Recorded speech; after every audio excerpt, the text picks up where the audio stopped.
Hey Bethlehem, this is Pastor Paul. We're in this summer sermon series entitled Kingdom Stories as we take a look at a few of the parables that Jesus taught. Now, a parable is a story that illustrates a truth, and Jesus often used parables to illustrate the truth about the kingdom of God. Now, a key to understanding the parables is that they require thought. They require taking some time to think about what is being said so you can truly understand the truth behind it. And so Jesus in Matthew chapter 13, verse 9 says, "Anyone with ears to hear should listen and understand." Jesus says, it's not enough just to hear what I'm saying. You have to take the time to think about it, to meditate on it, so you can fully understand the truth that I'm saying. And this is the key to understanding the parables. It's really the key to understanding the Bible, of taking the time to meditate, to pray about, to ask questions of what is being read, what is being taught, so we can truly understand it and then apply it to our lives. The parable we looked at on Sunday is a parable found in Mark chapter 4, starting with verse 26. Jesus also said, "The kingdom of God is like a farmer who scatters seed on the ground. Night and day, while he's asleep or awake, the seed sprouts, grows, but he doesn't understand how it happens.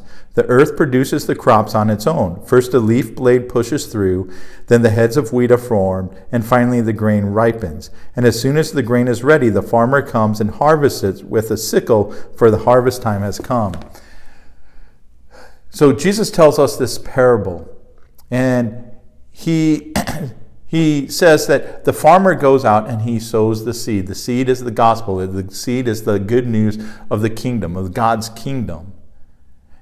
And what is the gospel? The gospel can be boiled down to this simple message, that Jesus is the one true King of the universe, and that through his death, resurrection, and return, everything will be made right.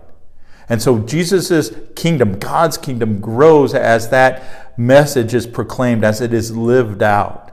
So who is the farmer? The farmer is the person who sows the seed, and that is us.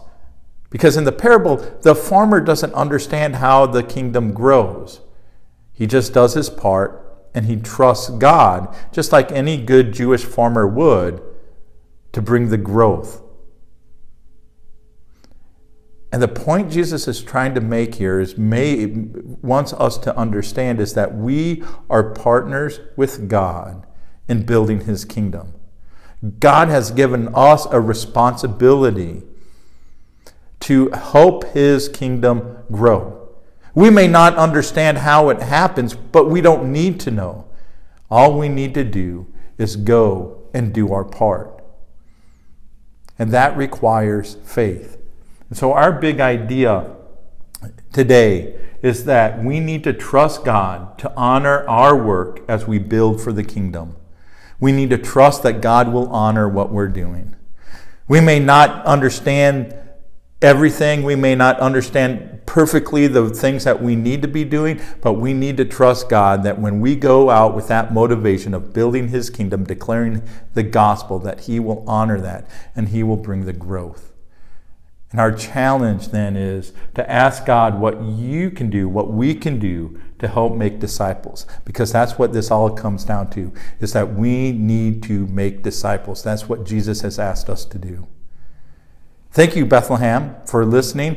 I hope to see you on Sunday. Have a good rest of the week, and God bless.